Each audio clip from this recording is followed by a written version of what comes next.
ಸೀತಾರಾಮು ಮಗುವಿನ ನಾಡಿ ಹಿಡಿದು ನೋಡಿದವನು ಕೊಂಚ ಹೊತ್ತಿನ ನಂತರ ನಿಡಿದಾಗಿ ನಿಟ್ಟುಸಿರಿಟ್ಟ. ಆಮೇಲೆ ತುಂಬ ಹೊತ್ತು ಅವನು ಮಲಗುವ ಕೋಣೆಯಲ್ಲಿ ನಿಲ್ಲಲಿಲ್ಲ. ಹಿತ್ತಲಿಗೆ ಹೋಗಿ ಬಾವಿ ಕಟ್ಟೆಯ ಮುಂದೆ ಬೆತ್ತಲಾದ. ಬಾವಿಯಿಂದ ನೀರು ಸೇದ್ಕೊಂಡು ಆ ನಡುರಾತ್ರಿಯ ಚಳಿಯಲ್ಲಿ ದಬದಬನೆ ಸುರುವಿಕೊಂಡ. ಅದೇ ಬೆತ್ತಲೆಯಲ್ಲಿ ಮನೆಯೊಳಕ್ಕೆ ನಡೆದು ಬಂದವನು ಅಡಕಲದ ಪಕ್ಕದ ಕೋಣೆಯೊಳಕ್ಕೆ ಕಾಲಿಟ್ಟಾಗ ಅವನ ತುಟಿಗಳ ಮೇಲೆ ಸಂಕಲ್ಪ ಮಂತ್ರ ಹೊರಳುತ್ತಿತ್ತು. ವಿರೂಪಾಕ್ಷ ಸನ್ಯಾಸಿ ಖುದ್ದಾಗಿ ನಿಂತು ಹೇಳಿಕೊಟ್ಟದ್ದು ಕಡಿಮೆಯೇ, ಆದರೆ ಮಂತ್ರಲೋಕದ ತಿಜೋರಿಗೆ ಚಾವಿ ಎಲ್ಲಿದೆ ಎಂಬುದನ್ನು ಅತ್ಯಂತ ಸ್ಪಷ್ಟವಾಗಿ ತೋರಿಸಿ ಹೋಗ್ಬಿಟ್ಟಿದ್ದ. ಇಲ್ಲದಿದ್ದರೆ ಶ್ರೀರಹುಣಸಿಯ ಒಬ್ಬ ಮಾಮೂಲು ಜಮೀನ್ದಾರ ಅಂಥ ಫಾಲನೇತ್ರನೆಂಬ ಕ್ಷುದ್ರ ಕಾಪಾಲಿಕನು ಹಾಕಿದ ದಿಗ್ಬಂಧನ ದಾರವನ್ನು 3 ಸಲ ಸಂಕಲ್ಪ ಮಂತ್ರವನ್ನು ಪಠಿಸಿದ ನಂತರ ಬಲಗೈಯಲ್ಲಿ ಪಟ್ಟನೆ ಕಿತ್ತಿ ಬಿಡುವಂತಹ ಸಾಹಸ ಮಾಡ್ತಾ ಇದ್ದೇನೆ. ಉತ್ತರ ಕಾಪಾಲಿಕ ಫಾಲನೇತ್ರ ಹಾಕಿದ್ದ ದಿಗ್ಬಂಧನವನ್ನ ಸೀತಾರಾಮು ಕಿತ್ತು ಹಾಕಿದ ಕ್ಷಣದಲ್ಲೇ ಮಲಗುವ ಕೋಣೆಯಲ್ಲಿ ಇನಿ ಅಮ್ಮಾ ಎಂದು ನರಳಿದಳು. ಗುಣಶಾರಿಯ ಕಣ್ಣುಗಳಲ್ಲಿ ಆತಂಕ ಬೆರೆತ ಆನಂದದ ಜಲಪಾತ. ಏನ್ರೀ ಎಂದು ಕೂಗಿಕೊಂಡಳಾದರೂ ಅದು ಸೀತಾರಾಮುವಿನ ಕಿವಿಗೆ ಕೇಳಿಸಲೇ ಇಲ್ಲ. ಅವನು ಫಾಲನೇತ್ರನ ಅರ್ಧ ಮುಗಿದ ಮಾರಣ ಪೂಜೆಯನ್ನ ರದ್ದುಗೊಳಿಸುವ ಕಾರ್ಯದಲ್ಲಿ ಪೂರ್ತಿಯಾಗಿ ಮಗ್ನನಾಗಿಬಿಟ್ಟಿದ್ದ. ಹಾಗೆ ತಾನು ದಿಗ್ಬಂಧನ ಕಿತ್ತು ಮಾರಣ ಹೋಮ ರದ್ದು ಮಾಡದೆ ಹೋದ್ರೆ ಮಲಗುವ ಕೋಣೆಯಲ್ಲಿರುವ ತನ್ನ ಮಗಳು ಅತ್ತ ಸಾಯಲೂ ಆಗದೆ ಬದುಕಲೂ ಆಗದೆ ಭಯಾನಕವಾದ ರೀತಿಯಲ್ಲಿ ಕೊಳೆಯುತ್ತಾ ಹೋಗುತ್ತಾಳೆ ಎಂಬುದು ಅವನಿಗೆ ಚೆನ್ನಾಗಿ ಗೊತ್ತಿತ್ತು. ಗೊತ್ತಿದ್ದೇ ಅವನು ಕಾಪಾಲಿಕನ ದಿಗ್ಬಂಧನ ಹರಿದು ಹಾಕಿದ. ಆ ರಾತ್ರಿ ಒಂದೇ ಒಂದು ಕ್ಷಣಕ್ಕೂ ಕಣ್ಣು ಮುಚ್ಚದೆ ಕಾಪಾಲಿಕನು ಗೋಡೆಯೊಳಕ್ಕೆ ಹೂಳಿದ ಹಾರೆಯ ಮುಂದೆ ಕಾಲು ಮಡಚಿ ಕುಳಿತು ನಿರಂತರವಾಗಿ ಮಂತ್ರ ಪಠಣ ಮಾಡುತ್ತಲೇ ಇದ್ದ ಸೀತಾರಾಮು. ಬೆಳಕು ಹರಿಯೋ ಹೊತ್ತಿಗೆ ಇನಿಯ ಕೈಕಾಲುಗಳು ಬೆಚ್ಚಗಾದವು. ಗೋಡೆಗೆ ಹೂತಿರುವ ಹಾರೆ ತನ್ನಿಂತಾನೆ ಕಳಚಿ ನೆಲಕ್ಕೆ ಬಿದ್ದ ದಿನ ಇನಿ ಎದ್ದು ಓಡುತ್ತಾಳೆ. ಅದರ ಬಗ್ಗೆ ಚಿಂತೆ ಮಾಡಬೇಡ, 13ನೇ ದಿನ ಅದು ತನ್ನಿಂತಾನೇ ಆಗತ್ತೆ. ಅಲ್ಲಿ ತನಕ ನಾನು ಡಾಕರ ಕಲ್ಲಿನ ಬೆಟ್ಟದ ಮೇಲೆ ಇರಬೇಕು ಎಂದು ಗುಣಶಾರಿಗೆ ಹೇಳಿದವನೇ ಹೆಗಲ ಮೇಲಿನ ಉತ್ತರೀಯದ ಅಂಚಿಗೆ 2 ಹಿಡಿ ಅವಲಕ್ಕಿ ಮತ್ತು ಬೆಲ್ಲದ ಚೂರು ಕಟ್ಟಿಕೊಂಡು ಸೀತಾರಾಮು ತನ್ನ 16 ಅಂಕಣದ ಮನೆಯಿಂದ ಹೊರಬಿದ್ದ. ಆಕಾಶದಲ್ಲಿ ಸೂರ್ಯ ಪ್ರಸವ ಪೂರ್ತಿಯಾಗಿತ್ತು. ತುಂಬ ಹೊತ್ತು ನಗುತ್ತಲೇ ಇದ್ದಳು ಚಿದ್ರಿಯ ಭಯಾನಕ ಮಾಟಗಾತಿ ತೇಜಮ್ಮ. ಅವಳ ನಗುವಿಗೆ ಜೋರಾಗಂಜ್ ಪರ್ವತ ಪ್ರಾಂತ್ಯ ಸಣ್ಣಗೆ ಪ್ರತಿಧ್ವನಿತಗೊಂಡು ಕಂಪಿಸುತ್ತಿತ್ತು. ಅದು ಮನುಷ್ಯರಿಲ್ಲದ ಮೌನ ಸೀಮೆ. ಭಾರತಕ್ಕೂ ಟಿಬೇಟಕ್ಕೂ ನಡುವಿನ ಹಿಮಾವೃತ ಬೆಟ್ಟ ಪ್ರದೇಶ. ಅಲ್ಲಿ ಮನುಷ್ಯರಿರಲಿ, ಹಕ್ಕಿಗಳು ರೆಕ್ಕೆ ಅಗಲಿಸಿ ಹಾರೋದಿಲ್ಲ. ಅಲ್ಲಿಗೆ ತಲುಪಿ ಈಗಾಗಲೇ 21 ದಿನಗಳಾಗಿವೆ. ತೇಜಮ್ಮನಿಗೆ ಆಶ್ಚರ್ಯವಾಗುವಂತೆ ಅವಳ ಕೈಕಾಲುಗಳ ಮೇಲೆ ಬೆರಳುದ್ದದ ಒರಟಾದ ಕೂದಲು ಬೆಳೆದು ನಿಂತಿದೆ. ಮೈಯೆಲ್ಲ ಕೂದಲು. ತನಗೆ ತಾನೇ ವಿಕಾರ ಅಂತ ಅನಿಸುವಂತಿದ್ದಾಳೆ. ಹಸಿವೆ ಸತ್ತೋಗಿ ದಿನಗಳೇ ಆದವು. ಬದುಕಿನ ಕಟ್ಟ ಕಡೆಯ ಹೋರಾಟಕ್ಕಾಗಿ ಶಕ್ತಿ ಸಂತರಿಸಿಕೊಳ್ಳಲು ಅವಳು ಹುಡುಕಿಕೊಂಡ ಕೊನೆಯ ತಾಣ ಅದು. ಇಲ್ಲಿಗೆ ತನ್ನಂಥ ತಾನೇ ಬಂದು ತಲುಪಲು ಇನ್ನಿಲ್ಲದ ಪ್ರಯಾಸ ಪಡಬೇಕಾಯಿತು. ಇನ್ನು ಅವನೇನು ಬಂದಾನು, ಅಗ್ನಿನಾಥ. ಸೂರ್ಯನ ಕಿರಣವೇ ಅಪರೂಪದ ಹಿಮದ ಬೆಟ್ಟ. ಅಗ್ನಿನಾಥನ ಮೈ ಸುಟ್ಟು ಹಾಕುತ್ತದೆ. ಅವನು ಯಾವ ಪ್ರಯತ್ನದ ನಂತರವೂ ಇಲ್ಲಿಗೆ ತಲುಪಲಾರ. ಹೆಚ್ಚೇನೂ ದಿನಗಳಿಲ್ಲ. ಇನ್ನು ಕೇವಲ 19 ದಿನದ ಪೂಜೆ ಆಗಬೇಕು. ಅಲ್ಲಿಗೆ ಒಂದು ಮಂಡಲ ಮುಕ್ತಾಯವಾಗುತ್ತೆ. ಆಮೇಲೆ ಅಗ್ನಿನಾಥ ತನ್ನನ್ನು ಬೆರಳ ತುದಿಯಿಂದಲೂ ತಾಕಲಾರ. ಹಿಮಪರ್ವತದ ತುದಿ ಇಳಿದು ಬರೋ ತೇಜಮ್ಮ ಸಮಸ್ತ ಅಘೋರಿಗಳ ತಂಡವನ್ನೇ ನಾಶ ಮಾಡಿಬಿಡುವಷ್ಟು ಶಕ್ತಿಶಾಲಿಯಾಗಿರ್ತಾಳೆ. 40ನೇ ದಿನದ ಹೊತ್ತಿಗೆ ಅವಳು ಕೇವಲ ತೇಜಮ್ಮನಲ್ಲ, ಭೈರವಿಯಾಗಿರುತ್ತಾಳೆ. 19 ವರ್ಷಗಳ ಕೆಳಗೆ ಒಂದೇ ಒಂದು ಕಾಳ ಸರ್ಪವನ್ನು ಕೊಲ್ಲುವ ಮೂಲಕ ತನ್ನ ಸಮಸ್ತ ಶಕ್ತಿ ನಾಶ ಮಾಡಿಬಿಟ್ಟ ಅಗ್ನಿನಾಥ. ಕೊಂದದ್ದು ಒಂದೇ ಒಂದು ಹಾವು. ಇವತ್ತು ಅವನ ಸಾವಿಗೆ ಲಕ್ಷಾಂತರ ಸರ್ಪಗಳು ಹೆಜ್ಜೆ ಹೆಜ್ಜೆಗೂ ಹರಡಿಕೊಂಡಿದ್ದಾವೆ. ಪ್ರಾಣ ಭಯದಿಂದ ತತ್ತರಿಸಿ ಜಗತ್ತಿನ ಮೂಲೆಯಿಂದ ಮೂಲೆಗೆ ಓಡ್ತಾ ಇರುವ ಅಗ್ನಿನಾಥ ಬೆನ್ನ ಹಿಂದೆ ಹೆಡೆ ಎತ್ತಿಕೊಂಡು ಗದುಮಿಕೊಂಡು ಬರುತ್ತಿರುವ ನಾಗರ ನೆರಳು ಇರುವಾಗ ಅದ್ಯಾವ ಧೈರ್ಯದಿಂದ ತನ್ನನ್ನು ಕೆಣಕಲು, ಈ ಹಿಮಕಂದರ ದಾಟಿ ಬಂದಾನು. ಇನ್ನು 19 ರಾತ್ರಿಗಳ ನಿರಾತಂಕ ಮಂಡಲ ಪೂಜೆ ಮುಗಿಸ್ಬಿಟ್ರೆ ಆಮೇಲೆ ತನ್ನ ಹೆಸರು ಭೈರವಿ. 40ನೇ ದಿನದ ಗೆಲುವು, ಉನ್ಮಾದ, ಆನಂದಗಳನ್ನ ನೆನೆದೇ ದೊಡ್ಡ ದನಿಯಲ್ಲಿ ನಗ್ತಾ ಇದ್ಲು ತೇಜಮ್ಮ. ಅವಳಿಗೀಗ ಗುರುವಿನ ಹಂಗಿಲ್ಲ, ಯಾರ ನೆರವೂ ಬೇಕಾಗಿಲ್ಲ. ಮರೆತ ಮಂತ್ರಗಳೆಲ್ಲ ನೆನಪಾಗಿದ್ದಾವೆ. ಹಿಮಪರ್ವತದ ತಪ್ಪಲು ತಲುಪುವ ಮೊದಲೇ ಸುರ್ಕಿ ಕಾಡಿನ ಸರಹದ್ದಿನಲ್ಲಿ ನಾಗಯೋಗಿ ಬಾಬಾನನ್ನ ಬಲಿ ಕೊಟ್ಟ ಫಲವಾಗಿ ಹೊಸ ವಿದ್ಯೆಗಳು ಸಿದ್ಧಿಸಿವೆ. ಅಂಥ ನಿರ್ಜನ ಹಿಮಪರ್ವತದ ಮೇಲೂ ತೇಜಮ್ಮ ತನ್ನದೊಂದು ಚಿಕ್ಕ ಸ್ಥಾವರ ನಿರ್ಮಿಸಿಕೊಂಡಿದ್ದಾಳೆ. ಹಿಮಗಾಳಿಯೇ ಕೊರೆದಿಟ್ಟ ಪುಟ್ಟ ಗವಿಯಲ್ಲಿ ಒಬ್ಬಳೇ ಕುಳಿತು ಬೆಂಕಿ ಹುಟ್ಟಿಸಿದ್ದಾಳೆ. ಹಾಸಿಕೊಳ್ಳಲು ದಪ್ಪನೆಯ ರಜಾಯಿ, ಹೊದೆಯಲು ಇನ್ನೊಂದು ರಜಾಯಿ. ಸ್ನಾನದ ವೇಳೆ ಆಗ್ತಾ ಇದ್ದಂತೆಯೇ ಗುಹೆಯಿಂದ ಎದ್ದು ಹೋಗಿ ಹಿಮದ ಮಳೆಯಲ್ಲಿ ನಿಲ್ಲುತ್ತಾಳೆ. ವಿಕಾರವಾದ ಕೂದಲುಗಳಿಂದ ಆವೃತವಾದ ತೇಜಮ್ಮನ ದೇಹದ ಮೇಲೆ ಮಂಜಿನ ಹರಿಗಳು ನೆಲೆಗೊಂಡು ನಿಧಾನವಾಗಿ ಕರಗಿ ನೀರಾಗ್ತಿದ್ದಾವೆ. ಆವಾಹನೆಗಳಿಗೆ ಬೆಟ್ಟದ ತುದಿಗಿಂತ ಪ್ರಶಸ್ತವಾದ ಸ್ಥಳ ಮತ್ತೊಂದಿಲ್ಲ. ಬೆಟ್ಟದ ತುದಿಯಲ್ಲಿ ನಿಂತು ಕೂಗಿದರೆ ಸಟ್ಟ ಸರಹೊತ್ತಿನಲ್ಲಿ ಪಕ್ಕನೆ ಪ್ರೇತಾತ್ಮಗಳು ಪ್ರಕಟವಾಗಿ ಬಿಡುತ್ತಿದ್ದಾವೆ. ಅವಳ ಪೂಜೆಯ ಸಮಸ್ತ ಸಾಮಗ್ರಿಗಳನ್ನು ತಂದು ಒದಗಿಸಿದ್ದೇ ಪ್ರೇತಾತ್ಮಗಳ ಹಿಂಡು. ಅವು ನಿರ್ಜೀವ ವಸ್ತುಗಳನ್ನು ಎಲ್ಲಿಂದ ಎಲ್ಲಿಗೆ ಬೇಕಾದರೂ ತರಬಲ್ಲವು. ತೇಜಮ್ಮನಿಗೆ ಬೇಕಾದ ಉದ್ಧರಣೆ, ಕಮಂಡಲ, ರಜಾಯಿ, ಪೂಜಾಪೀಠ, ಬೆಳ್ಳಿಯ ರೇಕು, ತಾಮ್ರದ ತಗಡು, ಕಪ್ಪು ಬಟ್ಟೆ, ಹಾವಿನ ಪೊರೆ, 5 ಸೂಜಿ, ಹುಲಿಯ ಚರ್ಮ, ಉಡದ ತುಪ್ಪ, ಕಾಗೆ ಬಂಗಾರ, ಗೆದ್ದಲ ಮಣ್ಣು, ರಕ್ತ ಚಂದನ ಒಂದೇ ಎರಡೇ. ತೇಜಮ್ಮ ಅವೆಲ್ಲವುಗಳನ್ನು ಅತ್ಯಂತ ಜತನದಿಂದ ಹಿಮಪರ್ವತದ ತುದಿಯ ಬೆಚ್ಚನೆಯ ಗುಹೆಯಲ್ಲಿ ಚಿಕ್ಕ ಚಿಕ್ಕ ಚೀಲಗಳಲ್ಲಿ ತುಂಬಿಸಿ ಮಟ್ಟಸವಾಗಿ ಜೋಡಿಸಿ ಇಟ್ಕೊಂಡಿದ್ದಳು. ಆದರೆ ಅವೆಲ್ಲವುಗಳಿಂತ ಜತನವಾಗಿ ಜೋಪಾನವಾಗಿ ಅವಳು ಕಾಯ್ದಿರಿಸಿಕೊಂಡು ಬಂದದ್ದು ಮತ್ತೊಂದಿತ್ತು. ಅದನ್ನು ಯಾವ ಪ್ರೇತಾತ್ಮನೂ ತಂದು ಕೊಡಲಾರ. ಅದು ತನ್ನೊಂದಿಗೆ ಹಿಮಪರ್ವತ ಹತ್ತಿ ಬಂದ ಸಾಹಸಿ. ತನ್ನ ಮಂಡಲ ಪೂಜೆಯ ಕಟ್ಟ ಕಡೆಯ ತನಕ ತನ್ನ ಜೊತೆಗೆ ಇರಲೇಬೇಕಾದ ಮೂಕ ಜೀವಿ. ಅದು ಒಂದು ಕಪ್ಪು ಬೆಕ್ಕು. ತೇಜಮ್ಮ ತನ್ನ ಜನ್ಮದಲ್ಲೇ ಮತ್ತೊಂದು ಜೀವಿಯನ್ನ ಅಷ್ಟೊಂದು ಪ್ರೀತಿಯಿಂದ ಸಲಹಿರಲಿಲ್ಲ. ಚಿದ್ರಿಯಲ್ಲಿದ್ದಾಗ ಕಾಳಿಂಗ ಸರ್ಪಕ್ಕೆ ತನಿ ಎರೆದು ತಲೆ ಸವರುತ್ತಿದ್ದಳಾದರೂ ಸರ್ಪದ ಬಗ್ಗೆ ಅವಳಲ್ಲೇ ಒಂದು ತೆರನಾದ ಭಯವಿರ್ತಾ ಇತ್ತು. ಅದೊಂದು ಕ್ಷುದ್ರ ಜೀವಿ, ಎತ್ತಿಕೊಂಡು ಮಡಿಲಲ್ಲಿ ಇಟ್ಟುಕೊಳ್ಳುವ ನಿರುಪದ್ರವಿಯಲ್ಲ, ಕರೆದು ಮುದ್ದಿಸಬಲ್ಲ ಪ್ರಾಣಿಯಲ್ಲ. ಇಷ್ಟಕ್ಕೂ ಮಾಟಗಾತಿ ತೇಜಮ್ಮ ತನ್ನ ಜೀವಮಾನದಲ್ಲಿ ಯಾವತ್ತು ಯಾರನ್ನ ಪ್ರೀತಿಸಿದ್ದಳು? ಒಬ್ಬ ಸಿದ್ಧಿ ಮಾರಿಯ ಹೊರತಾಗಿ. ಕಡೆಗೆ ಅವನನ್ನೇ ಮಡಚಿ ಆಹುತಿ ತೆಗೆದುಕೊಂಡ್ಬಿಟ್ಲು. ಈಗ ಸಿದ್ಧಿ ಮಾರಿಯ ಖುದ್ದು ಮಗನೇ ಬೆನ್ನತ್ತಿದ್ದಾನೆ. 40 ದಿನಗಳ ಮಂಡಲ ಪೂಜೆ ಮುಗಿಯೋ ತನಕ ಅವನು ಹಿಮದ ಬೆಟ್ಟ ಹತ್ತಿ ಬರೆದಿದ್ದರೆ ಸಾಕು. 40ನೇ ದಿನದ ಭೈರವಿ ಸಿದ್ಧಿಗೆ ತಾನು ಅಣಿಯಾಗಬೇಕು. ಆ ನಿಮಿಷದ ಅಂತಿಮ ಕೈಂಕರ್ಯಕ್ಕೆ ಈ ಕಪ್ಪನೆಯ ಬೆಕ್ಕು ಬೇಕು. ಕಪ್ಪೆಂದರೆ ಅದೆಂಥ ಕಪ್ಪು! ಕೈಗೆತ್ತಿಕೊಳ್ಳುವ ಮುನ್ನ ಬೆಕ್ಕಿನ ದೇಹದ ಅಣುವನ್ನು ಪರೀಕ್ಷಿಸಿ ನೋಡಿದ್ದಳು ಮಾಟಗಾತಿ. ಅದರ ದೇಹದಲ್ಲಿ ಎಲ್ಲೂ ಒಂದೇ ಒಂದು ಬಣ್ಣದ ಮಚ್ಚೆ ಇರಲಿಲ್ಲ. ಆಕಳಿಸಿದರೆ ಮಾತ್ರ ಬಿಳಿಯ ಕೋರೆ ಕಾಣುತ್ತದೆ. ಪಿಳುಕಿಸುವ ಕಣ್ಣಿನಲ್ಲಿ ಹಳದಿಯೊಳಗೆ ಒಡಮೂಡಿದ ಹಸಿರು ಬಣ್ಣವಿದೆ. ಉಳಿದಂತೆ ಅದರ ಇಡೀ ದೇಹವನ್ನ ಕತ್ತಲಿನಲ್ಲಿ ಅದ್ದಿ ತೆಗೆದಂತಿದೆ. ಮಾಂತ್ರಿಕ ಲೋಕದವರಿಗೆ ಈ ಬೆಕ್ಕು ಅನಿಷ್ಟವಲ್ಲ. ಕಪ್ಪು ಬೆಕ್ಕಿನ ನೆತ್ತರು ಇಂತಹ ಸಾವಿರಾರು ಸಿದ್ಧಿಗಳಿಗೆ ಅತಿ ಅವಶ್ಯಕ.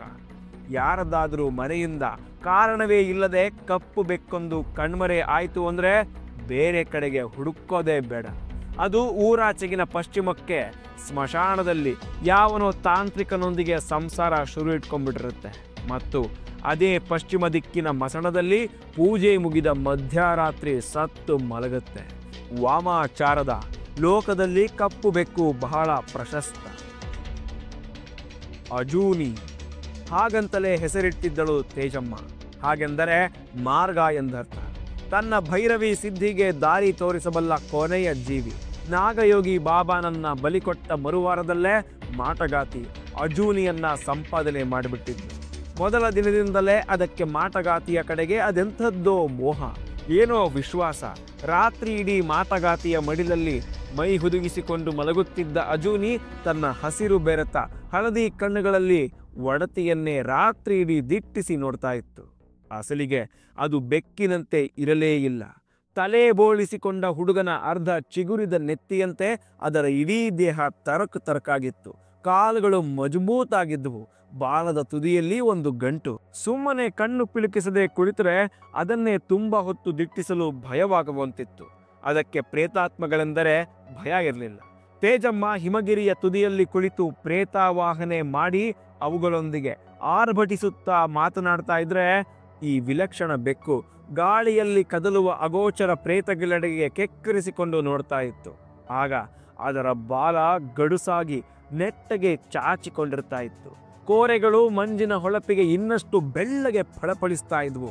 ಪ್ರೇತ ಸಂಭಾಷಣೆಯೆಲ್ಲ ಮುಗಿದು ಅಜೂನಿಯ ನೆತ್ತಿ ಸವರುತ್ತಿದ್ದ ತೇಜಮ್ಮನಿಗೆ ಭೈರವಿ ಸಿದ್ಧಿಯಾದ 40ನೆಯ ದಿನ ಇಂಥದ್ದೊಂದು ಸಂಗಾತಿಯನ್ನ ನಿರ್ದಯಿಯಾಗಿ ಬಲಿ ಕೊಡಬೇಕಾದಿತ್ತಲ್ಲ ಎಂಬ ಚಿಕ್ಕದೊಂದು ಅನುಕಂಪದ ಭಾವ ಮೂಡಿದಲ್ಲೇ ಮರೆಯಾಗಿ ಹೋಗ್ತಾ ಇತ್ತು. ಯಾವ ಹರಸಾಹಸ ಮಾಡಿದ್ರೂ ಅಗ್ನಿನಾಥನಿಗೆ ತಾನು ಹಿಮಪರ್ವತ ಹತ್ತಿ ಬಂದಿರುವ ದಾರಿಯಾಗಲಿ ಹೆಜ್ಜೆ ಜಾಡಾಗಲಿ ಗೊತ್ತಾಗಲು ಸಾಧ್ಯವಿಲ್ಲ. ಮೂಡಿದ ಹೆಜ್ಜೆಗಳ ಮೇಲೆ ದಟ್ಟವಾದ ಹಿಮ ಸುರಿದಿದೆ. ಅವನು ಇಲ್ಲಿಗೆ ಬರಲಾರ. ತನ್ನನ್ನ 40ನೆಯ ದಿನದ ಭೈರವಿ ಸಿದ್ಧಿಯ ಕ್ಷಣದ ತನಕ ಏನೂ ಮಾಡಲಾರ ಎಂಬ ತೇಜಮ್ಮನ ಅಚಲ ವಿಶ್ವಾಸಕ್ಕೆ ಮೊಟ್ಟ ಮೊದಲ ಕೊಡಲಿ ಪೆಟ್ಟು ಹಾಕಿದ್ದೇ ಅಜೂನಿ. ಅದರ ಕೋರೆಗಳ ಪಕ್ಕದಿಂದ ಅವತ್ತು ಮುಂಜಾನೆ ತಟತಟನೆ ನೆತ್ತರು ಸೋರ್ತಾ ಇತ್ತು. ಆ ತನಕ ತೆಪ್ಪಗಿದ್ದ ಅಜೂನಿ ಇದ್ದಕ್ಕಿದ್ದಂತೆ ನೆಲಕ್ಕೆ ಬಿದ್ದು ರಜಾಯಿಯ ಮೇಲೆ ವಿಲವಿಲನೆ ಒದ್ದಾಡತೊಡಗಿತು. ತೇಜಮ್ಮ ಆಕ್ರೋಶಗೊಂಡು ನೆಲಾಗುದ್ದಿದಳು. ಈ ಬಾರಿ ಅಗ್ನಿನಾಥ ಸಣ್ಣಗೆ ನಕ್ಕ. ಕಾತ್ಯಾಯಿನಿಯೊಂದಿಗೆ. ಕಾತ್ಯಾಯಿನಿಯ ಕಣ್ಣುಗಳಲ್ಲಿದ್ದ ಮೊದಲ ವಿಜಯದ ಹೊಳಪನ್ನ ತಕ್ಷಣ ಗಮನಿಸಿದ ಅಗ್ನಿನಾಥ.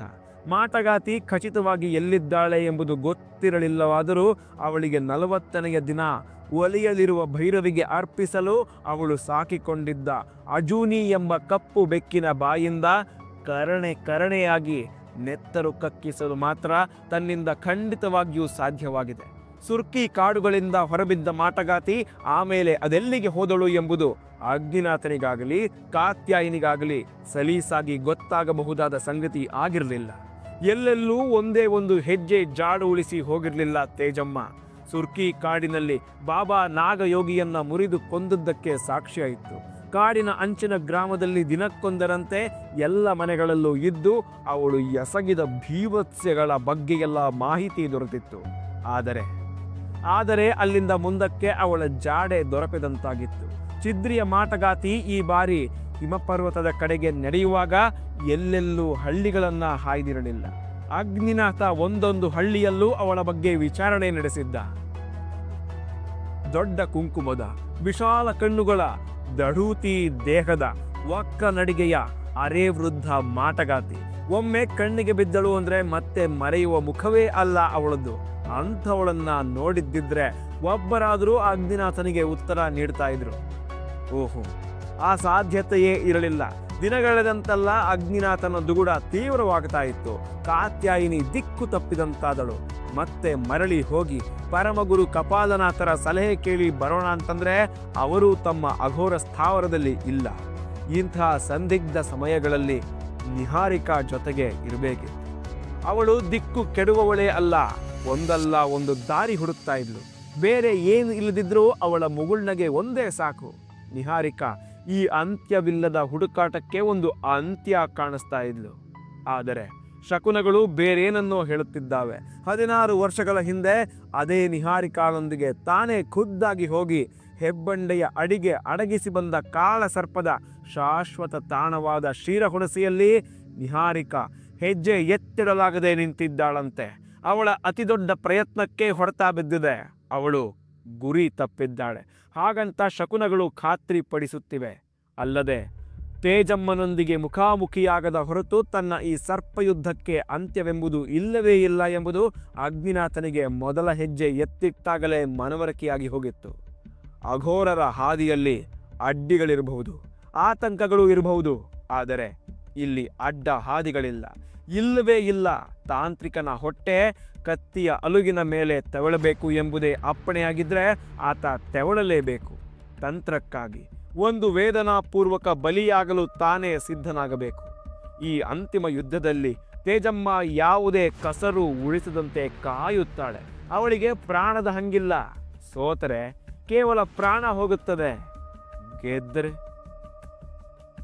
ಗೆದ್ದರೆ ಅದು ಕೇವಲ ಅಗ್ನಿನಾಥನ ಮೇಲೆ ಆದ ಗೆಲುವಲ್ಲ, ಇಡೀ ಅಘೋರ ಸಂಕುಲದ ಮೇಲೆ ಸಾಧಿಸಿದ ದಿಗ್ವಿಜಯ. ಒಂದೆರಡು ದಿನಗಳ ಮಾತಲ್ಲ, ಇಡೀ 16 ವರ್ಷ ಅಘೋರ ಗರ್ಭದಲ್ಲೇ ಅಡಗಿ ಕುಳಿತು ಎಲ್ಲವನ್ನೂ ಅಭ್ಯಸಿಸಿದ್ದಾಳೆ ಮಾಟಗಾತಿ.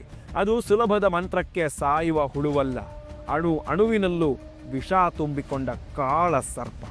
ಅವಳೊಂದಿಗೆ ತನ್ನದು ಖಂಡಿತ ಯುದ್ಧ. ಇದೇ ಅಂತಿಮ ಯುದ್ಧ.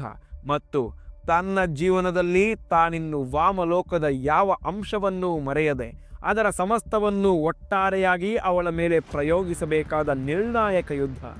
ವಾಮಲೋಕದ ಮೊಟ್ಟ ಮೊದಲ ಬಾಣವನ್ನ ಹೆದೆಯೇರಿದ ಬಿಲ್ಲಿಗೆ ಹೂಡಲಾಗಿದೆ. ಅದರ ಹೆಸರು ನಿಷ್ಕರುಣೆ. ಕರುಣೆಯ ಮಾತೇ ಇಲ್ಲ. ಒಮ್ಮೆ ತೋರಿದ ಕರುಣೆಯೇ ಇವತ್ತು ಜೀವಕ್ಕೆ ತುತ್ತಾಗಿ ಕಾಡು ಮೇಡು ಅಲೆಯುವಂತೆ ಮಾಡಿದೆ. ಈ ಬಾರಿ ಮಾಟಗಾತಿಗೆ ನೀರು ಹಾಗಿರಲಿ. ತನ್ನ ನಾಲಿಗೆಯಿಂದ ತೊಟ್ಟಿಕ್ಕಿದ ನೆತ್ತರನ್ನೇ ಅವಳು ಮತ್ತೆ ನೆಕ್ಕದಷ್ಟು ನಿಷ್ಕರುಣೆಯಿಂದ ಸದೆಬಡಿದು ಕೊಲ್ಲಬೇಕು. ತಾನಾದರೂ ಕೊಂಚ ತಡವರಿಸಿಯಾನು, ಆದರೆ ಕಾತ್ಯಾಯಿನಿ ಅಲ್ಲ. ಅವಳು ಬಾಲ್ಯದಿಂದಲೇ ಅಘೋರರೊಂದಿಗೆ ಬೆಳೆದವಳು. ಅವಳಲ್ಲಿ ಮನುಷ್ಯತ್ವದ ಅಂಶಗಳೇ ಕಡಿಮೆ. ಛಿದ್ರಿಯ ಯಕ್ಕಶ್ಚಿತ್ ಮಾಟಗಾತಿಯನ್ನ ಮುರಿದು ನೆಲಕ್ಕಿಡಲು ಅವಳೇ ಸಾಕು. ಆದರೆ ತೇಜಮ್ಮನಿಗೆ ಒಂದೇ ಒಂದು ಹೊಸ ಸಿದ್ಧಿ ಆಗಿಬಿಟ್ರೆ, ಬಲಿಷ್ಠ ಕ್ಷುದ್ರ ಶಕ್ತಿಯೊಂದಿಗೆ ಕೈವಶವಾಗಿಬಿಟ್ರೆ, ಆಮೇಲೆ 100 ಜನ ಕಾತ್ಯಾಯಿನಿಯರನ್ನ ಹರಿದು ಮುಕ್ಕು ಬಿಡುತ್ತಾಳೆ. ಅವಳ ಕ್ರೌರ್ಯವೇ ಅಂತಹದ್ದು. ಅಗ್ನಿನಾಥ ಅನುಕ್ಷಣವೂ ಅದನ್ನೇ ಯೋಚನೆ ಮಾಡ್ತಾ ಇದ್ದ. ಆದರೆ ಸುರ್ಕಿ ಕಾಡಿನಿಂದ ಹೊರಬಿದ್ದು ನೈಋತ್ಯದ ಕಡೆಗೆ ಸಾಗಿದವನಿಗೆ ಒಂದೇ ಒಂದು ಹಳ್ಳಿಯಲ್ಲೂ ತೇಜಮ್ಮನನ್ನ ಹೋಲುವಂತ ಒಬ್ಬ ಹೆಂಗಸು ಕಾಣಸಿಗಲಿಲ್ಲ. ಅಂಥದ್ದೊಂದು ಹೆಣ್ಣು ಈ ಸರಹದ್ದಿನಿಂದ ಹಾದು ಹೋದಳು ಎಂಬುದಾಗಿ ಯಾವೊಬ್ಬ ಹಳ್ಳಿಗನೂ ಸಾಕ್ಷ್ಯ ನುಡಿಯಲಿಲ್ಲ. ಅದಿನ್ನೆಷ್ಟು ಜಾಗರೂಕತೆಯಿಂದ ಸಾಗಿ ಹೋಗಿದ್ದಾಳು ತೇಜಮ್ಮ. ಆದರೆ ಅವತ್ತೊಂದು ರಾತ್ರಿ ನಮ್ಮೂರಿನ ಅಷ್ಟೂ ನಾಯಿಗಳು ಭಯಾನಕವಾಗಿ ಅಳ್ತಾ ಇದ್ವು. ಅವು ಬೊಗಳ್ತಾ ಇರಲಿಲ್ಲ. ಆಕಾಶ ನಿಚ್ಚಳವಿತ್ತು. ಮಳೆಯ ಮುಂಚಿನ ಕ್ಷಣಗಳಲ್ಲಿ ಅವು ಅಳೋದ್ ಸಹಜ. ಹಾಗಂದುಕೊಂಡೇ ಗುಡಿಸಲಿನಿಂದ ಈಚೆಗೆ ಬಂದು ಆಕಾಶ ನೋಡದೆ. ಮೋಡ ಇರಲಿಲ್ಲ. ತಮ್ಮ, ನೀನ್ ನಂಬ್ತೀಯೋ ಇಲ್ವೋ, ಮಧ್ಯರಾತ್ರಿ ಆಗಿತ್ತು. ನಾನು ಊರಿನ ಪಶ್ಚಿಮಕ್ಕಿರುವ ಪೊದೆಗಳತ್ತ ಅಚಾನಕ್ಕಾಗಿ ನೋಡ್ದೆ. ಆಕೆ ನೆರೆದು ಹೋಗ್ತಾ ಇದ್ಲು ತಮ್ಮ. ಮಿಂಚಿಗೆ ಸೀರೆ ಉರಿಸ್ದಂತಿತ್ತು. ನಾಯಿಗಳು ಒಂದ್ ಕ್ಷಣ ನಿಬ್ಬೆರಗಾಗಿ ನಿಂತ್ಕೊಂಡ್ಬಿಟ್ಟಿದ್ವು. ಅವುಗಳ ದನಿಯೇ ಹೊರಡ್ತಾ ಇರಲಿಲ್ಲ. ಆ ಹೆಂಗಸು ಪಶ್ಚಿಮಕ್ಕೆ ಹೋಗಿ ಊರ ಸ್ಮಶಾನದ ಬಾಗಿಲಲ್ಲಿ 2 ಕ್ಷಣ ನಿಂತ್ಕೊಂಡಿದ್ಲು. ಆಮೇಲೆ ನನಗೆ ಆಕೆಯನ್ನ ನೋಡುವ ಧೈರ್ಯವೇ ಆಗಲಿಲ್ಲ. ಅದರ ಮಾರನೇ ದಿನ ನಮ್ಮ ಗ್ರಾಮದ ಅಷ್ಟೂ ನಾಯಿಗಳು ನೆತ್ತರು ಕಾರ್ಕೊಂಡು ಸತ್ತೋದು. ಇದು ಆ ಹೆಂಗಸಿನದ್ದೇ ಕೆಲಸ ಅಂತ ಒಂದಿಬ್ರಿಗೆ ಹೇಳಿದೆ. ಯಾರೂ ನಂಬಲಿಲ್ಲ. ಆಮೇಲೆ ನನ್ನ ಹೆಂಡತಿ ಗದರಿದ್ಲು. ನಾನು ಸುಮ್ಮನಾಗ್ಬಿಟ್ಟೆ. ಸುರ್ಕಿ ಕಾಡುಗಳಿಂದ 50 ಗಾವುದ ದೂರದ ಜೇಥಾ ಎಂಬ ಕುಗ್ರಾಮವೊಂದರ ಅಂಚಿನಲ್ಲಿ ವಾಸವಾಗಿರುವ ಹಣ್ಣನ್ನು ಮುದುಕನೊಬ್ಬ ಮೊಟ್ಟ ಮೊದಲ ಬಾರಿಗೆ ತೇಜಮ್ಮನನ್ನ ಹೋಲುವಂತಹ ಆಕೃತಿಯೊಂದು ತನ್ನ ಗ್ರಾಮದ ಸರಹದ್ದಿನಲ್ಲಿ ಸರಿದು ಹೋದುದರ ಬಗ್ಗೆ ಸಾಕ್ಷ್ಯ ನುಡಿದಿದ್ದ. ಉಳಿದಂತೆ ಯಾವ ವಿವರಗಳು ಆ ಮುದುಕನಿಗೆ ಗೊತ್ತಿರಲಿಲ್ಲ. ಅವಳು ಹೋದದ್ದು ಮಾತ್ರ ಪಶ್ಚಿಮಕ್ಕೆ ಎಂಬುದನ್ನ ಆತ ಕನ್ಫರ್ಮ್ ಮಾಡಿದ್ದ. ಮುದುಕನ ಮಾತು ಮುಗಿಯೋ ಮೊದಲೇ ಕಾತ್ಯಾಯಿನಿ ಪಶ್ಚಿಮದ ಕಡೆಗೆ ಬಿಟ್ಟ ಬಾಣದಂತೆ ಓಡಿದ್ದಳು. ಅಲ್ಲಿ ಹೆಚ್ಚು ಹಳ್ಳಿಗಳಿಲ್ಲ. ಹಿಮಬೆಟ್ಟದ ಮೊದಲ ತಪ್ಪಲು 3 ಕೂಗಲತೆಯ ಫಾಸಲೆಯಲ್ಲೇ 2 ಹಳ್ಳಿಗಳಿವೆ. ಬುಡಕಟ್ಟಿನ ಜನ ಜೀವಿಸಿದ್ದಾರೆ. ಆ 2 ಹಳ್ಳಿಗಳ ಒಂದೊಂದು ಮನೆಯನ್ನ ಬಿಡದೆ ಮಾಟಗಾತಿ ತೇಜಮ್ಮನ ಬಗ್ಗೆ ವಿಚಾರಣೆ ನಡೆಸಿದ್ದಳು ಕಾತ್ಯಾಯಿನಿ. ഇരുಳು ಆರಂಭವಾಗುವ ಹೊತ್ತಿಗೆ ಖಚಿತವಾದ ಉತ್ತರ ದೊರಕಿತ್ತು. ಆಕೆಯನ್ನ ನಾನು ನೋಡಿದ್ದೀನಿ. 40ರ ಪ್ರಾಯದ ಹೆಂಗಸೊಬ್ಬಳು ಸಾಕ್ಷ್ಯ ಹೇಳಲು ಮುಂದಾಗಿದ್ದಳು. ಅವಳ ಕಣ್ಣುಗಳಲ್ಲಿ ಅದೊಂದು ತೆರನಾದ ನಿಸ್ಸಹಾಯಕ ಆಕ್ರೋಶವನ್ನ ಅಗ್ನಿನಾಥ ಅನತಿ ದೂರದಿಂದಲೇ ಗಮನಿಸಿದ್ದ. ಆ ಹೆಂಗಸಿಗೆ ವಿಚಿತ್ರ ಶಕ್ತಿಗಳಿದ್ದಾವೆ. ಗೊಗ್ಗರು ಗಂಟಲು, ಎಷ್ಟೋ ಹೊತ್ತಿನ ತನಕ ಕಣ್ಣೆ ಪಿಳಿಸೋದಿಲ್ಲ. ಅವಳು ನೀರು ನುಂಗಿದ್ರೆ ಗುಟುಕು ಎದೆಗಿಳಿಯೋದು ತೀರಾ ಕಣ್ಣಿಗೆ ಕಾಣಿಸುತ್ತೆ. ಕಣ್ಣ ಪಾಪೆಯಲ್ಲಿ ಬೆಂಕಿ ಕುಣಿಸ್ತಾಳೆ. ದೇಹದ ಚರ್ಮವೆಲ್ಲ ನರಿಗೆಗಟ್ಟಿ ಹಾವಿನ ಪೊರೆಯಂತಾಗಿದೆ. ಅವಳನ್ನ ನೋಡಿದ ತಕ್ಷಣ ನಮ್ಮ ಮನೆ ಬೆಕ್ಕು ಒಂದೇ ಒಂದು ಹೆಜ್ಜೆ ಕದಲಾಗದೆ ನಿಂತ್ಕೊಂಡ್ಬಿಡ್ತು. ಬುಡಕಟ್ಟು ಹೆಂಗಸು ಕೆಟ್ಟ ಹಿಂದಿಯಲ್ಲಿ ವಿವರಿಸ್ತಾ ಇದ್ರೆ ಅಂಥ ಅಗ್ನಿನಾಥನಿಗೂ ಮೈ ಮೇಲೆ ಮುಳ್ಳೆದ್ದು ನಿಂತಂತಾಗ್ತಾ ಇತ್ತು. ಬೆಕ್ಕು ಎಂಥ ಬಣ್ಣದ್ದು? ಆತುರ ತೋರಿಸಿಕೊಳ್ಳದೆ ಕೇಳದ ಅಗ್ನಿನಾಥ. ಕಪ್ಪು, ನಿನ್ನ ತಲೆಗೂದನಷ್ಟು ಕಪ್ಪಗಿತ್ತು. ನಮ್ಮನ್ನೊಂದು ಮಾತು ಕೇಳಲಿಲ್ಲ, ಎತ್ಕೊಂಡು ಹೋಗೇ ಬಿಟ್ಲು. ಎಲ್ಲಿಗೆ? ಯಾರಿಗೊತ್ತು? ಪಶ್ಚಿಮದ ಕಡೆಗೆ ಹೋಗಿರ್ಬೇಕು. ನಾವು ಆ ದಿಕ್ಕಿಗೆ ತಿರುಗಿ ಮಲಗೋದೂ ಇಲ್ಲ. ಮಂಜಿನ ಬೆಟ್ಟ ಹತ್ತಿದವ್ರು ಯಾರೂ ಇಳಿದು ಬಂದಿಲ್ಲ. ಆ ಹೆಂಗಸಿನ ಗೊಡವೆ ನಿಮಗ್ಯಾಕೆ? ನನ್ನ ಮಗ ಬೇರೆ ಬೆಕ್ಕು ತಂದಿದ್ದಾನೆ, ನಮಗಷ್ಟು ಸಾಕು ಅಂದಿದ್ದಳಾಕೆ. ಅಂದು ರಾತ್ರಿಯ ಮಟ್ಟಿಗೆ ಅಗ್ನಿನಾಥ ಮತ್ತು ಕಾತ್ಯಾಯಿನಿ ಮಂಜು ಬೆಟ್ಟದ ತಪ್ಪಲಿನ ಆ ಹಳ್ಳಿಯಲ್ಲೇ ಉಳಿಯಲು ನಿರ್ಧಾರ ಮಾಡಿದರು. ಹಳ್ಳಿಯ ಹೊರವಲಯದಲ್ಲೇ ಇದ್ದ ಚಿಕ್ಕದೊಂದು ಕಲ್ಲಿನ ಮಂಟಪದಲ್ಲಿ ತಂಗಿದರು. ದಣಿವು ಇಬ್ಬರಿಗೂ ಇರಲಿಲ್ಲ. ಮಾಟಗಾತಿ ಸಾಗಿ ಹೋಗಿರುವ ಹಾದಿ ಇದೇ ಎಂಬುದು ಖಚಿತವಾಗಿತ್ತು. ಅದು ಗೆಲುವಿನ ಮೊದಲ ಮೆಟ್ಟಿಲು. ಕಪ್ಪು ಬೆಕ್ಕು ಸಂಪಾದನೆ ಮಾಡಿದ್ದಾಳಂತಂದ್ರೆ ಅವಳು ಹಿರಿಯದೊಂದು ಸಿದ್ಧಿಗಾಗಿ ಶ್ರಮಿಸುತ್ತಿದ್ದಾಳೆ ಎಂದೇ ಅರ್ಥ. ಹೆಚ್ಚಿನ ಗಡುವೇನಿಲ್ಲ. ಎಂಥ ಸಿದ್ಧಿಯಾದರೂ 60 ದಿನಗಳ ಒಳಗಾಗಿ ಕೈಗೂಡಲೇಬೇಕು. ಇವತ್ತಿಗೆ ಎಷ್ಟು ದಿನಗಳು ಆಗಿವೆಯೋ? ಎಷ್ಟು ದಿನಗಳು ಆಗಿರಬಹುದು?